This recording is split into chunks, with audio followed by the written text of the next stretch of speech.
மக்களே இன்னைக்கு வீடியோவில் என்ன பார்க்க போகிறோம்னா கொத்தரங்காய் பொரியல் தான் பார்க்க போகிறோம். அது எப்படி செய்யுதுன்னு பார்த்துக்கலாம் வாங்க. 1 ஸ்பூன் எண்ணெய் சேர்த்துக்கலாம். கடுகு 1/2 ஸ்பூன் சேர்த்துக்கலாம்.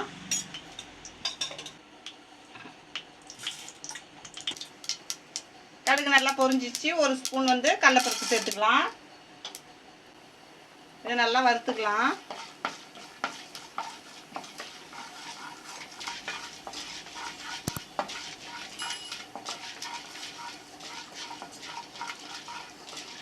இப்போ கடலைப்பருப்பு நல்லா வறுந்துடுச்சு. ஒரு வெங்காயம் கட் பண்ணி வச்சுக்கிறேன், அதை சேர்த்துக்கலாம்.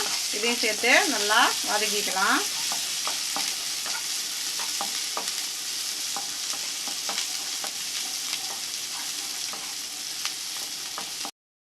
ஒரு கொத்து கருவேப்பிலை சேர்த்துக்கலாம். இதையும் சேர்த்து நல்லா வதக்கிக்கலாம்.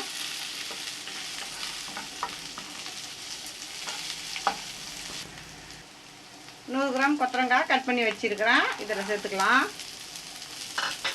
இதையும் சேர்த்து நல்லா வதக்கிக்கலாம்.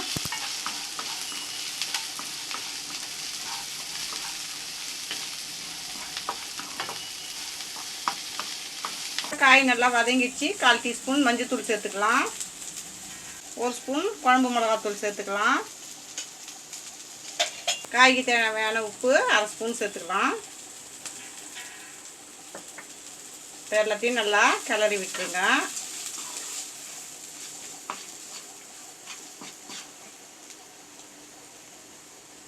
தண்ணி ஒரு 1/2 கிளாஸ் சேர்த்துக்கலாம். நம்ம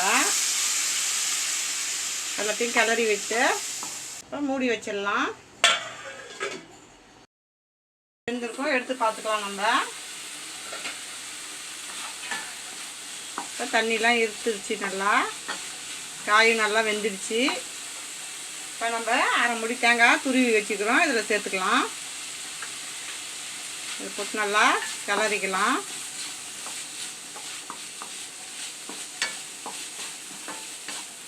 நம்ம இது சாம்பார் சாதம், ரசம், இதுக்கெல்லாம் தயிர் சாதம், இதுக்கெல்லாம் சாப்பிட்டுக்கலாம். சூப்பராக இருக்கும். அவ்வளோதான், நம்மளுடைய கொத்தரங்காய் பொரியல் சூப்பராக ரெடி ஆகிடுச்சு. இப்போ பிளேட்டுக்கு மாற்றிக்கலாம். நம்மளுடைய கொத்தரங்காய் பொரியல் சூப்பராக ரெடி ஆகிடுச்சு. இந்த வீடியோ பிடிச்சிருந்ததுனா லைக் பண்ணுங்கள், ஷேர் பண்ணுங்கள், கமெண்ட் பண்ணுங்கள். மறக்காம நம்ம சேனலை சப்ஸ்கிரைப் பண்ணிட்டு பக்கத்தில் இருக்க பெல் ஐக்கான் கிளிக் பண்ணி ஆளுன்னு கொடுத்துருங்க. தேங்க்ஸ் ஃபார் வாட்சிங்.